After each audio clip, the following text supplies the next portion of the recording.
Hey guys, welcome to the Freedom to Flourish podcast. I'm your co-host, Dr. Joel Miller, here with Dr. Tim Augustiniak. We are going through kind of the fundamentals. We're going back to the basics today in this episode. And this is probably one of our favorite kind of topics to jump into. It's one of my favorites because at the core of it, with every person's health issues and health in general, these things, this is an episode that everybody can listen to. This is an episode that applies to everyone. And so we're going to jump into things as far as talking about metabolic health and kind of how at its core you have specific like staples of health. We're talking about things like internal health and nutrition. We're talking about things like movement, stress, and sleep. Okay, these are the basics that you've heard about, but we're going to go through them kind of and revisit them in detail. And then that's kind of the basic stuff. But then every person will usually that has any kind of health issue, they're going to have specific symptoms. And so it's like, how do you go about figuring out this thing that you're feeling, this thing that you're experiencing, putting kind of a name on it of like, oh, I feel this pain or whatever. Oh, that's cramps, or that is digestive issues, or that is, whatever it might be. So how do you identify those things? And then, of course, like, what's the next step for getting to the bottom of things? And, do you need to see a doctor? Do you need to focus on nutrition? Like, what's kind of the core of this? So again, getting back to the basics, Dr. Tim, so good to see you. I'm seeing a new office behind you. Everything's looking good. You gave me a tour just a minute ago, and super excited for y'all there. It's beautiful, isn't it? I finally ditched the really crappy old shelves that I had that were not level. So I made sure to be very meticulous when I hung these ones. We had a line of trim that went like halfway up the wall at the old office, not halfway, maybe like waist height, and it wasn't level. And so when I initially hung my shelves, just assumed that it was level, which terrible don't assume thought process. Yeah, who'd have thought that contractors building a commercial property would put something not level? Yeah, not perfect. Right. Yeah, like hanging doors that may not latch here so far and things like that. Not a problem whatsoever. Sarcasm, by the way. But yeah, made sure these ones were nice and level. We're just really happy to be here. I'm super happy to finally be in the new office because it has been a long time coming. I initially was told September 1st, and it is November. First day with patients was November 17th. Wow. Yesterday from the time of this recording. So, yeah. Anyway, super happy to be here. So, but it's a good week so far.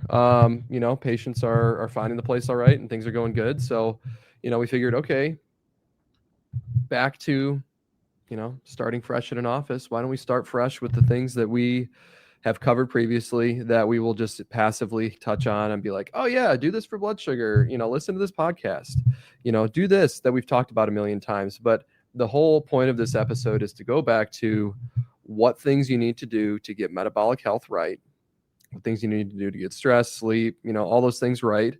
If you are having some sort of health issues, and the things that you know or should know, you need to work on to get things back on track and how to do that properly. But then from there, other symptoms that you can relate to general, recommendations and supplementation, things that you can do from home to hopefully get you back on track. And then, of course, if you have problems beyond that, you'll need to find somebody to help you. But that's just kind of the goal. So let's get into it. First thing on the list here, we've got metabolic health. So what do we mean by that?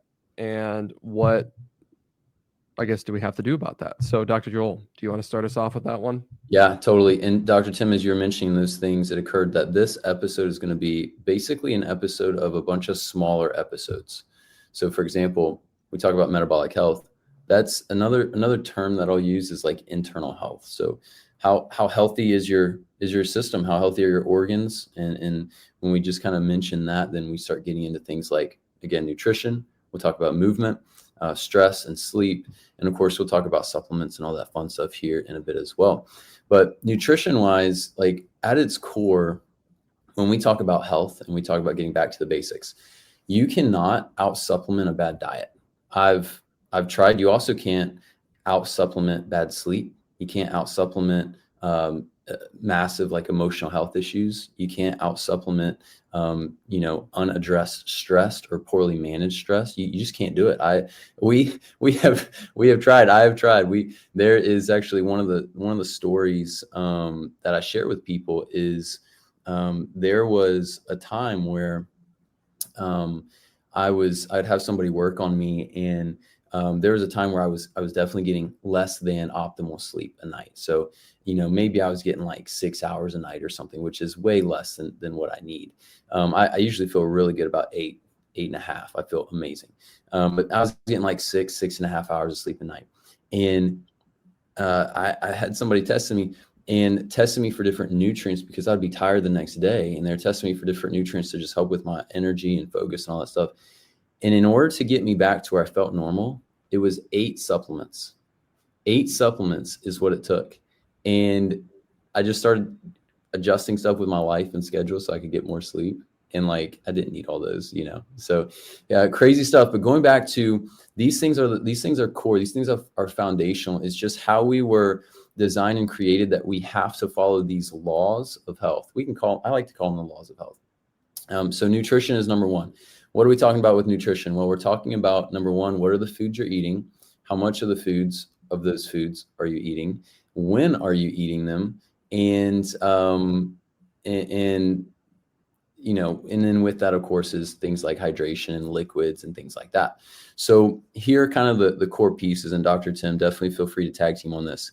Number one, we love and recommend focusing on a whole foods diet. So basically, if it's a 1 ingredient substance like an avocado, there's 1 ingredient, it's an avocado. You want to focus on the whole foods, the natural foods. You want to avoid the processed stuff. Even if it has good ingredients in the processed stuff, it's going to lose a lot of its nutrients just because it's been sitting around, just because it's not as fresh. So we want to focus on fresh, whole foods that generally, if you have to prepare the meal or the food, that's a great test that it's going to be way healthier for you. I've had testimony after testimony of patients that have essentially just literally went from eating some more processed food or eating out more, and even if it was healthy, seed oil-free restaurants, to just making it at home. And they're just like, yeah, we don't get sick as often. We all have better energy. It's hard to replace that. Another big thing that we talk about is focusing on protein. And so everybody is a little bit different with what they need, but generally, for women, we'll recommend around, 75 grams of protein a day. And for men, usually 90 to 100 plus a day, just depending on things. But all that to say, if you sit down and you look at how much protein is in food, you'll realize you're probably not getting enough of the right foods with that. And that's mostly going to be animal-based, protein, meats and eggs and things like that. So eating enough protein, eating whole foods, those are some of the key things that we talk about nutrition-wise as really important staples. Dr. Tim, there's probably a couple other things there that I didn't touch on. Is there anything else you want to add to that before we kind of move on to like the next little sub piece of movement, sleep, and stress? I think what is important to mention in that regard is, so say you start eating a bunch more protein, more fat, all these things to help regulate blood sugar accordingly. What if you can't tolerate that? Also, what's the logic behind eating properly? So first things first, if you can't tolerate that, a lot of times if you eat fats and your stomach gets upset, you get bloated, you get crampy, you get diarrhea, whatever it is, constipation, that's a good sign that you've got some sort of gallbladder issue going on, where you're just not either producing enough bile or your gallbladder's not expelling your bile properly because it's thick. Maybe you got gallstones, could be all of the above. So what to do about that? Well, some of the most common things that are going to irritate your body's ability to produce bile or your liver's ability to do so are steroid hormones in excess and not enough resources to break those down. And so to your point, you cannot out supplement a bad diet. With that being the case, what does that even mean? Of course, you can take a million supplements, but if you're not eating right, you can't get ahead of it. But what does eating right even mean? What's the goal there? So where do the steroid hormones come into this? If you are not eating properly to regulate blood sugar independently from cortisol, insulin, basically steroid hormones, you're going to produce too many of those to regulate things, and you might feel okay temporarily, but at some point you are going to run out of resources to break those down. When that's the case, you basically get a bottleneck of these hormones in the liver where you don't have enough vitamins B6, B12, B9, glycine. There's a bunch of other things on the list: cysteine, molybdenum, glutathione. There's artichoke extract is really high in glucuronic acid, so you run low on glucuronic acid, chromium, manganese. The list goes on. Hopefully, the whole reason that I said that is hopefully you'll gather there's a lot of nutrients involved with detoxification of all these hormones. So if you do not eat properly and you're using hormones to regulate your blood sugar, you'll deplete those resources and you will not break those things down. When you don't break those down, that's where you'll get sluggish bile. That's where you'll get really, really tired. That's where any little stressor will send you over the edge because your tolerance is very low because you can't break it down quickly enough, and things just kind of fall apart. Circadian rhythm gets thrown off. Hormones get thrown off. Women, your cycles will often get thrown off. All these things get thrown off. And so steps to move forward with this: 1, eat properly, ideally 3 meals a day, 5 hours apart, enough protein and fat in each meal to carry you from one meal to the next without feeling hungry, hangry, jittery, any sort of low blood sugar symptom. And then from there, if you have too many carbs, that would mean that you get tired after eating. And ideally not eating anything outside of your meals, away from your meals. So no snacking, no sugary drinks, no caffeine away from meals, all those things. If you do that right, you'll take away the hormones out of the equation. You will start to not demand so much of the vitamin B6 and all those other cofactors I talked about. But then you can start to supplement those things to get things back on track. Now, once you start supplementing those things, that's where the healing really, really starts to take off. Because a lot of times, I'll hear things where people are like, oh yeah, I saw some post yesterday on Instagram where this guy was talking about his journey getting off of an SSRI medication. He's like, yeah, I've been weaning for 6 years. And I'm like, holy crap, that should take like 2 months, because I'm sure his gut is not producing things properly, and he's not doing the right things to encourage serotonin production in his gut. But if you if you do the right things supplementally and you do the right things dietarily, the healing process goes a heck of a lot quicker. The thing is just like knowing and identifying the right things to do. But anyway, I'm kind of getting off in the weeds here. But all in all, mitigating hormone dependence to regulate blood sugar, so turning the faucet of hormones down, and then opening up that bottleneck that is already there because you've depleted resources as time goes on, that really is the benchmark for getting things moving well. Now, once you've gotten rid of, the fire and you've opened up the drain, a lot of times you need to heal organs and help your body do what it's supposed to do. And that's where, say you've got sluggish bile, things like vitamin A are super helpful. Things like glycine, taurine, just bile replacement, ox bile supplements are super, super, super important sometimes. All of those things can be super necessary to replenish and thin out your bile. So then that way you can digest things better, absorb nutrients better, and it just makes everything better as a whole. Now, indications for there being maybe some sort of gallbladder dysfunction or hormone issue, things like that would be, dry skin. It would be increase in PMS around your cycle. It would be irritability, super easy to get irritated about things, easy to be stressed. When you do get stressed, you have a hard time kind of calming down from it. All of those things are good signs that you're not getting rid of hormones properly, and it could affect liver and gallbladder at that point. But all in all, that's kind of the soapbox on those things. Good. That's good, Doug. So I want to add one thing about protein. The test of if you've gotten enough protein or not is if you can go 4 to 5 hours afterwards without getting hungry. That's the test. If you get hungry before 4 hours after a meal, that means, hey, you didn't get enough protein. You really need to try to get more protein that next meal. That's the biggest thing. But also remember too, that if you get enough protein, but maybe you get too many carbs, that can almost offset your protein in a way to which your body is still going to get hungry again within, 1 or 2 or 3 hours. So the take home there is eat enough protein. Don't eat too many carbs. That's kind of the take home. Dr. Tim, movement wise, it's one of our key basic components of health. What is the gist on movement? And to our listener, I do want to make a note that we're not saying exercise. There's like this stigma around exercise, which is basically you've got to, work out really hard so you can lose calories.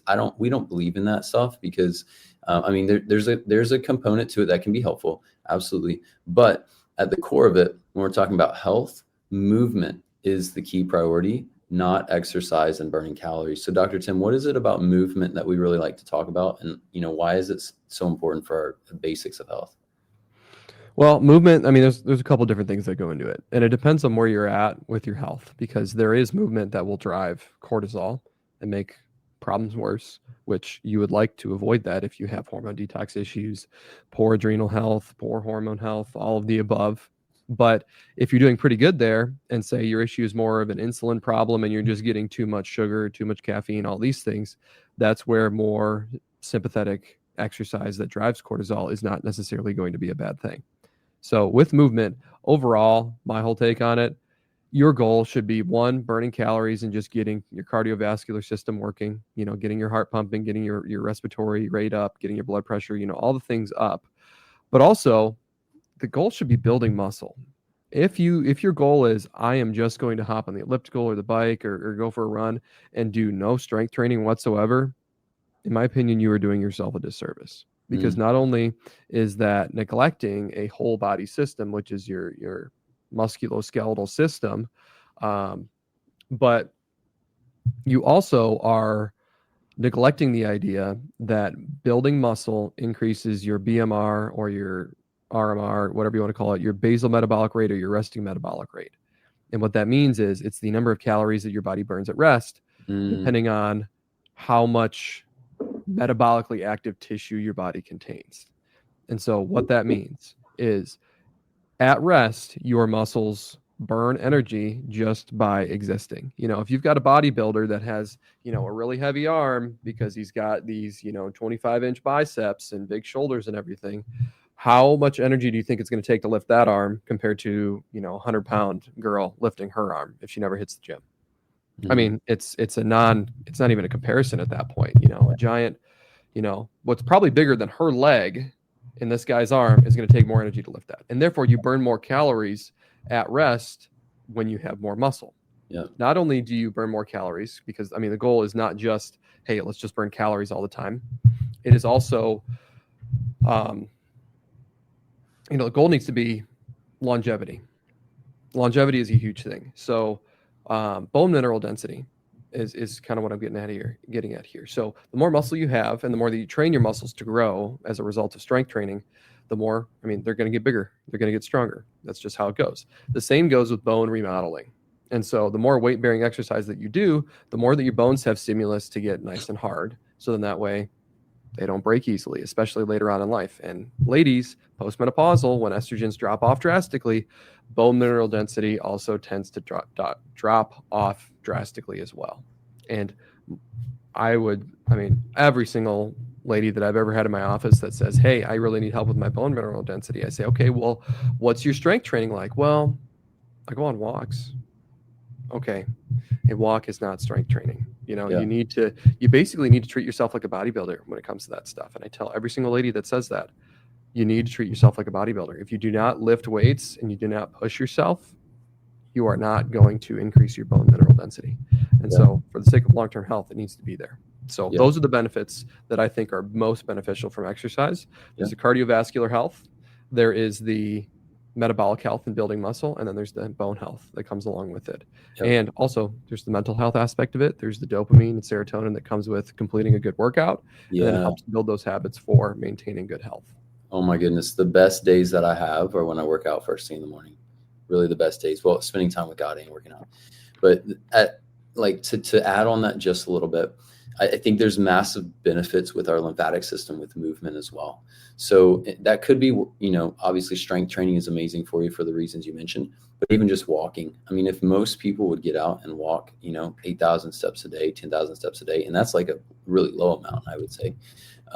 People are going to be so much healthier because it moves your blood, it increases your metabolism, and strengthens your immune system, amongst a lot of other things that we've talked about. So with movement, the key things that I mentioned there, Dr. Tim, is just like have a lifestyle where you're getting movement in every day. Try not to let a day go by where you've just been sitting around all day.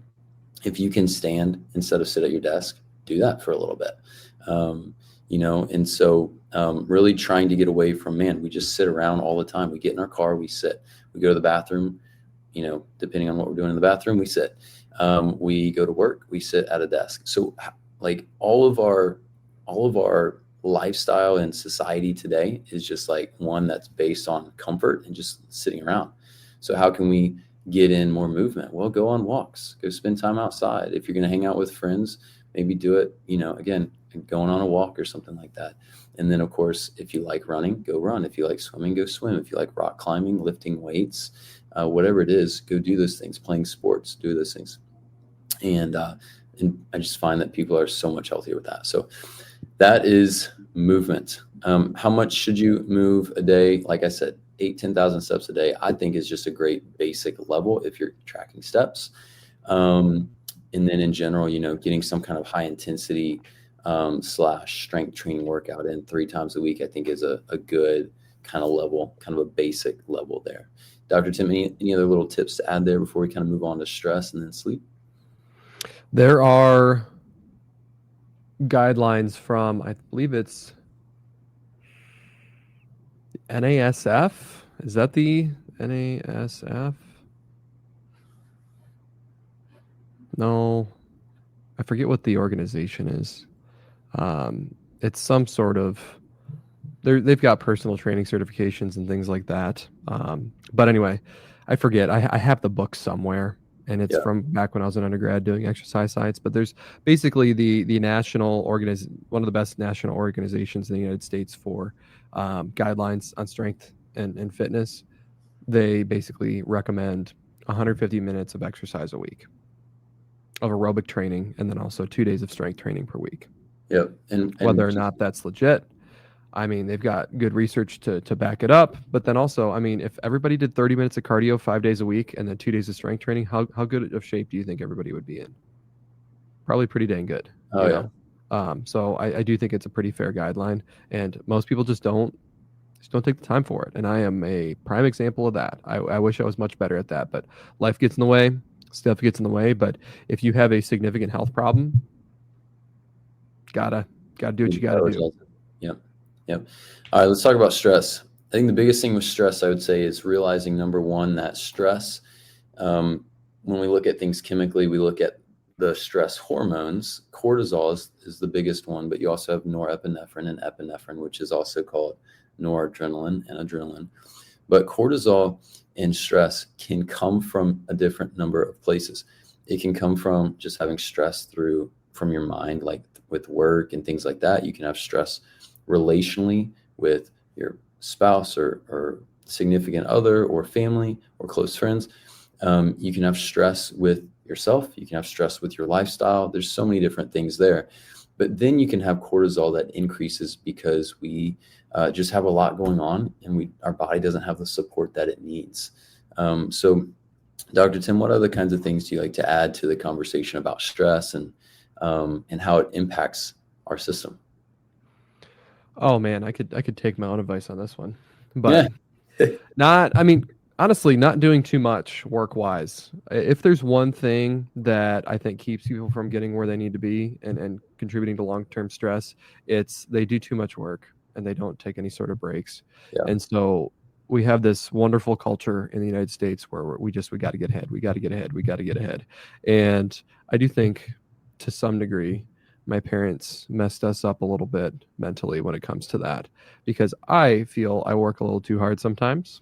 And so they're like, well, you got to save, you got to save for retirement. You got to do all this stuff. And I mean, it's better than them being like, oh, whatever, you could die tomorrow, so spend all your money.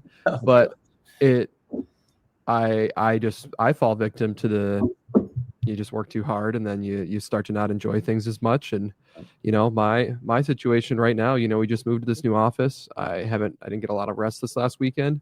And I was just telling you before we got going, like, I'm just stressed, and honestly, work's been a lot lately, and so just stuff happens, but you have to be able to take a step back and work appropriate hours, do appropriate amount of things to where you actually can continue to enjoy what you do and enjoy life as a whole. Because as soon as you start to fall away from the things that you enjoy, I mean, what's there to live for at that point? You have to try to mitigate that stress, and a lot of it does come from work. Now, there's things that you can't control. If you just can't afford to work less, or you're doing what you got to do, sometimes you just got to get through. There are things that you can do to help manage the biochemical stress, and that's where we have to fall back on, not doing too much caffeine, doing the blood sugar, dysglycemia diet, the 3 meals a day, 5 hours apart, all of that stuff. But a lot of times what I'll have people do is take adaptogenic herbs like rhodiola root, ashwagandha, holy basil, just kind of all depends on what somebody responds to best. And rhodiola, I joke around and call it adrenal crack because people get so, quote, addicted to it. It's not actually an addiction. They just feel really good when they're on it. And so they just want to keep doing it. But if they run out, they're like, yeah, I mean, I'm fine without it. I just would like some more because it makes me feel like nice and energized, or however you'd like to say it. But anyway, that's kind of I guess my take on stress and mitigating that. Don't work too much. Don't take things too seriously.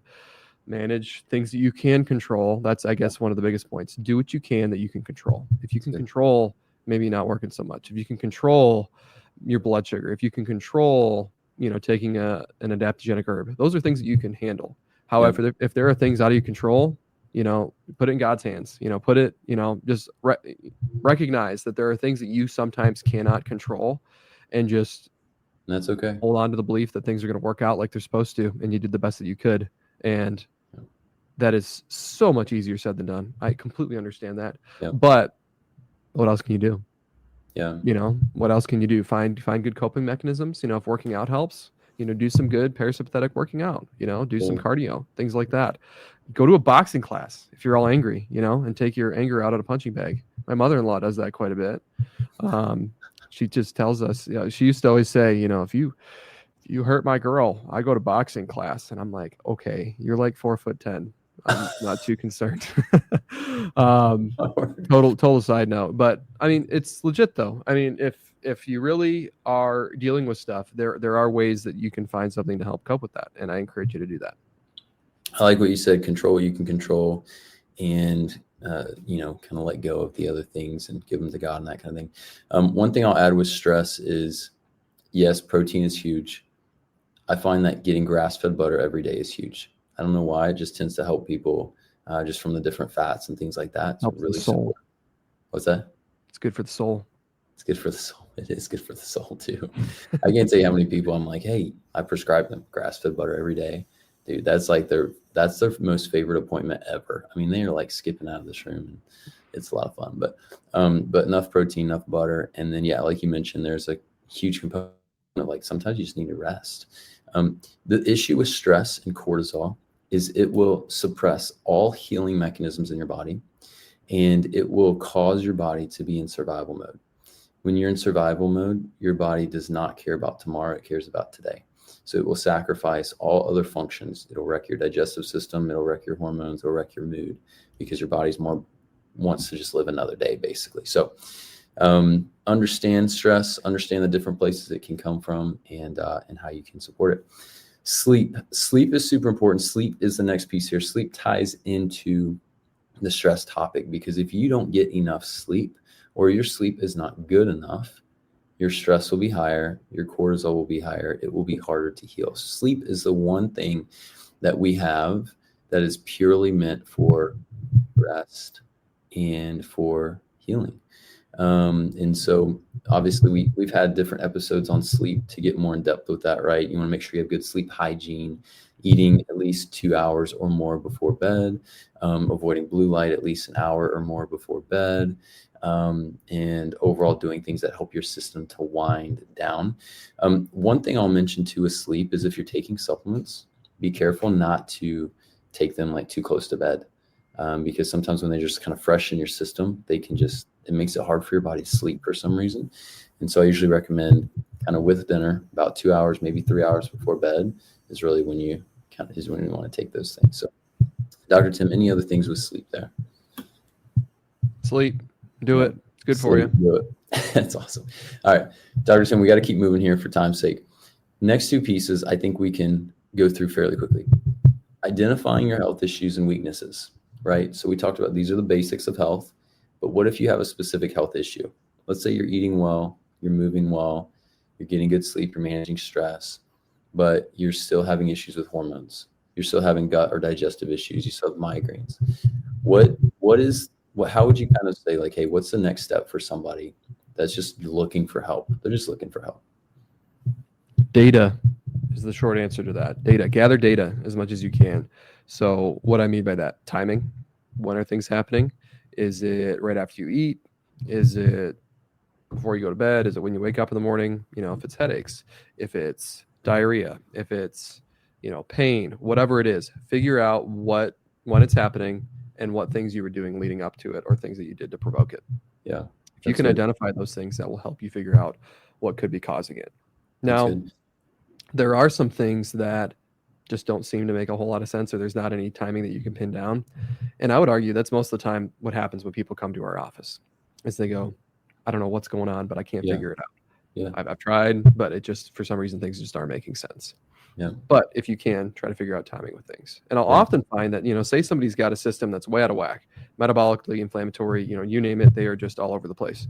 Once you start reducing that toxic burden on the body of inflammation and hormones and just all the stuff, all of a sudden the timing starts to come out of the woodworks, where things will actually, instead of just being all the time, they will then start having more of a timing with things. And so it ends up making a whole lot more sense at that point. So it is pretty cool. But, say after you eat spaghetti, you have heartburn and all kinds of, indigestion, stomach cramping, all these things.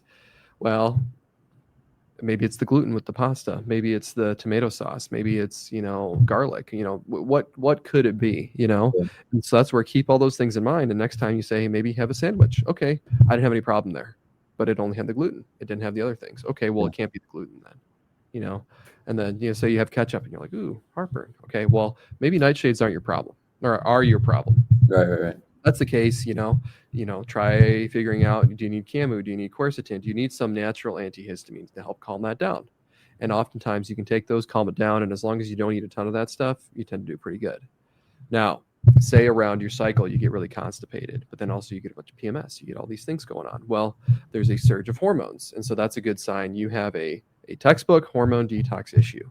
So all of those nutrients that I mentioned in the beginning, the B6, B9, B12, glycine, glutathione, all of the above, artichoke, chromium, all of those things could very well be helpful to get that back on track. And so managing blood sugar is one part of it. Next part is take artichoke, take B6. If you take both of those things, I'd be willing to bet things are going to be a little bit better. And if things start to improve there, that tells you, okay, well, my gallbladder's really not happy due to these hormones. And so there are things you can do supplement-wise that kind of, generally speaking, cover a lot of ground. And if you do those and things improve, that's just your sign. Okay, well, let's keep going down this path to figure out how to truly squash this problem out. I guess what are some other key things that you would encourage people to keep eyes out for? Yeah. So I think I love the big picture of just like pay attention to your body, pay attention to what's happening. You mentioned the big ones: nutrition, what you're eating, hormones, more so for women. I would say sleep and stress can be big ones. Some of the other ones that I might get into would be like important, but less often factors, but important, I would say, is like emotional triggers. If there's some different emotional things that are really heavy on you, which almost everybody has some, somebody, an old family member messages you out of nowhere, or somebody says something at work that was kind of hurtful, just realize that sometimes those emotional things can trigger a lot within us and impact our health. I would say another thing is like air quality. Sometimes people go into a building, maybe it's a hotel or something like that, and then the following days they might be more tired or have gut issues or have brain fog. Well, you might have just breathed in a bunch of mold. So just being aware of our environment, not just what we're eating, but what we're breathing, what we're drinking, and then the hormones, the emotional health. And then just in general, like, big things to always consider is just like our mindset. Like, what are the things that we're always meditating on? If we go around and we're always meditating on the things in life that suck, it's not going to be a huge surprise if our body is just always in bad health. So sometimes just being, kind of mindful of some of those things, I think, can be helpful. Yeah, I agree. I absolutely agree. What's our last thing on the list All here? right. So last thing is developing a plan. Now, Dr. Tim, one of the things that I wanted to mention as well with our last point of kind of identifying your health issues and weaknesses is if you are experiencing something, but you don't know what it is, number one, like I would recommend doing some research. Now, this can be helpful. This can also wreck people. And here's what I mean. A lot of people, they go on Dr. Google and they type in, I have pain in my stomach. Okay. They'll search it up and they're trying to figure out and trying to learn. Well, here's the thing. Number one, if you do that, you can get access to so much information so fast. You can probably narrow down kind of more of like, hey, I think it might be one of these things. But the caution I have with that recommendation of going online and kind of researching your symptoms and what you might have going on is the internet is predominantly overwhelmed with kind of the medical mindset and perspective. And you're usually going to run into like massive diagnoses. Like I can't tell you how many people, we both talked about this. They research, I have stomach pain, and the internet tells them they might have cancer. Well, guess what? That's not gonna make you feel very good. And the reality is that the thing that you find on the internet the reality is it's probably going to be way more intense or dramatized than what you actually have going on. So if you have some symptom and you have no idea, like, yeah, research, but obviously like make sure that you understand that you're going to come across, crazy conditions and all this stuff. And you don't want to, be under the, fear. You don't want to walk into fear. But at the same time, follow holistic docs like ourselves and other docs that we follow, like on Instagram and other colleagues of ours, and listen to what they say. Find topics of, I think this might be related to my hormones. Okay, go listen to podcast episodes on hormones. There's different books, read books on hormones, talk to different holistic practitioners online and just see what their thoughts are and kind of go step by step. Now, this kind of segues us here, Dr. Tim, into our last point, which is developing a plan. So number one, from this episode, some of the things I want people to take away, Dr. Tim, is number one, I want you to take away kind of a self-analysis of like, look at your nutrition. With what we talked about, do you follow those things? Movement-wise, do you need more? Do you need to work out less intensely or less often so you can rest more? Do you need more sleep? Is stress a big issue in your life? And how can you manage that? And then number two, if there's an issue or symptom outside of that you can't quite get to the bottom of, research, learn, collect data, understand when these things happen. And don't be afraid. Like the last point I guess I would ask is don't be afraid to ask for help. Not every doctor is out there just trying to get your money. Try to find people that really, really do want to help and point you in the right direction and that kind of thing. So as far as developing a plan, Dr. Tim, that's kind of what I would say. I would say examine yourself with the basics we talked about. Feel free to do research, collect data, understand what's happening and when. And then from there, you might find that a lot of those issues are fixed with good nutrition, movement, managing sleep and stress. And then you might find that you need some help, and it's okay to ask for that as well. Absolutely agreed. Gather data, identify what's going on as best as you can so you have as much information to present to somebody if you need help, and then get all the metabolic things in line. That's really the best thing that you can do on your own. Maybe listen to some more of our podcasts to get some general ideas regarding more supplements that you can do to try to get some things on track depending on what symptoms you have. But all in all, if you get those things aligned and you've still got quite a bit of problems, that's when you can give us a call, give somebody else a call that's in your area, and just try to figure out, who can help you and try to find somebody good. So, but I believe that's all we got time for today, Dr. Joel. So what do you say we wrap things up? We gotta go.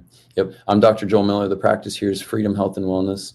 You can find us online at drjoelmiller.com or on Instagram at drjoelmiller. If you guys have any questions, any recommendations for things you'd like us to talk about, we'll definitely be open to it. Feel free to reach out. Absolutely. So I am Dr. Tim Augustiniak down here in Bentonville, Arkansas. My practice is called Flourish Functional Wellness Center. You can find us online at draugustiniak.com. That's draugustiniak.com or flourishfwc.com. On the homepage, I've got links to all the socials as well as the contact info and new office address. So if you have any questions, comments, concerns, or suggestions for future episodes, feel free to reach out. Let us know. Thanks everybody for tuning in. Hopefully you guys enjoyed this one, and we will see you in the next one.